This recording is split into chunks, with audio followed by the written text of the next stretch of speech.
આજે આપણે રીંગણા બટેકાનું વાડીનું શાક બનાવીશું। આ શાક તમે એકવાર બનાવશો તો વારંવાર બનાવશો। રીંગણા બટેકાનું વાડીનું શાક બનાવવા માટે મેં અહીં ઝીણા રીંગણા લીધેલા છે। આપણે એની આ રીતે ચિપ્સ કરી લેશું અને 3 મીડિયમ સાઇઝના બટેકા લેશું, એની પણ આ રીતે ચિપ્સ કરી લેશું। સૌથી પહેલા આપણે રીંગણા બટેકાની ચિપ્સને તળવાની છે, તો તળવા માટે પેનમાં તેલ લેશું।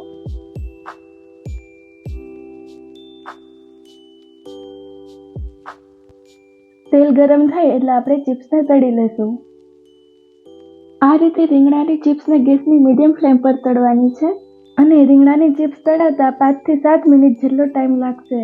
હવે ચપ્પાની મદદથી આ રીતે ચેક કરી લેશું। તમે જોઈ શકો છો કે રીંગણાની ચિપ્સ સરસ રીતે ચડી ગઈ છે। હવે આપણે બહાર લઈ લેશું।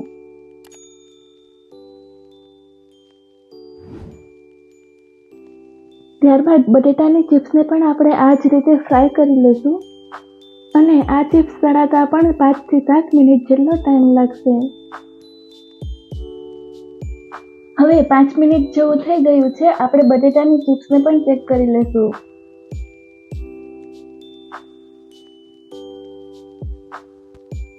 તમે જોઈ શકો છો કે આ ચિપ્સ પણ સરસ રીતે તળાઈ ગઈ છે। હવે બટેકાની ચિપ્સને પણ બહાર લઈ લેશું। હવે આપણે આ તેલ થોડું કાઢી લેશું અને આમાં જ શાક બનાવીશું અને તેલ લગભગ 1 કપથી થોડું ઓછું લીધેલું છે।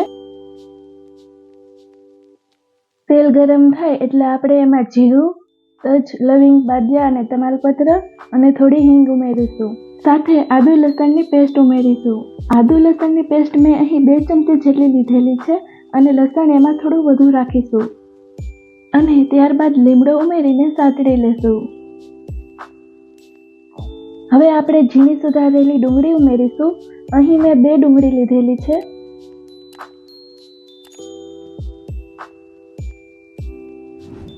ત્યારબાદ 1 ચમચી જેટલી હળદર અને સ્વાદ અનુસાર મીઠું એડ કરીને મિક્સ કરી લેશું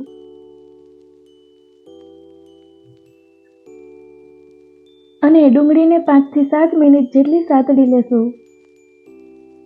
આવી રીતે ગોલ્ડન બ્રાઉન કલરની થાય ત્યાં સુધી સાતળશું। હવે ડુંગળી પણ સરસ રીતે સતળાઈ ગઈ છે। ત્યારબાદ ચોપ કરેલા ટમેટા એડ કરીશું। મેં અહીં 3 જેટલા ટમેટા લીધેલા છે અને સારી રીતે મિક્સ કરી લેશું। હવે ઢાંકીને આ ગ્રેવીને 5 થી 7 મિનિટ જેટલી ચડવા દેશું। ત્યાં સુધીમાં આપણે એકદમ સરસ ટેસ્ટી સલાડ બનાવી લેશું। તેના માટે મેં એક ઝીણી સુધારેલી ડુંગળી લીધેલી છે। આપણે એમાં ઝીણું સુધારેલું ટમેટું એડ કરશું। મેં અહીં 1 ટમેટું લીધેલું છે। સાથે મેં અહીં થોડી સિંગ લીધેલી છે, એ એડ કરીશું અને થોડી ધાણા ભાજી એડ કરીશું અને સાથે નાની ચમચી લાલ મરચું પાવડર અને સ્વાદ અનુસાર નિમક એડ કરીશું। ત્યારબાદ આપણે જે ગ્રેવી બનાવેલી હતી એ એડ કરીશું। અહીં 1 નાના ચમચા જેટલી ગ્રેવી ઉમેરીશું અને સરસ રીતે મિક્સ કરી લેશું। આ સલાડ આ સબ્જી હારે ખૂબ જ સરસ લાગે છે। તમે આ સલાડ તાવો ચાપડી, પાઉંભાજી કે કોઈ પણ ગ્રેવીવાળી સબ્જી હારે બનાવી શકો છો। તો એકદમ ટેસ્ટી સલાડ બનીને તૈયાર છે। હવે આપણે ગ્રેવી ચેક કરી લેશું। હવે 10 મિનિટ જેવું થઈ ગયું છે। ગ્રેવી સરસ રીતે ચડી ગઈ છે। ત્યારબાદ આપણે 1 ચમચી જેટલી લાલ મરચું પાવડર, 1 ચમચી જેટલી ધાણા જીરું પાવડર, 1 ચમચી જેટલી ખાંડ અને 1 નાની ચમચી જેટલો ગરમ મસાલો એડ કરીને સારી રીતે મિક્સ કરી લેશું।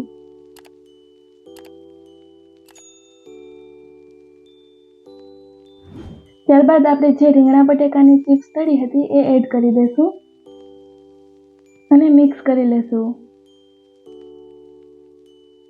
હવે આપણે આમાં 2 ગ્લાસ જેટલું પાણી ઉમેરીશું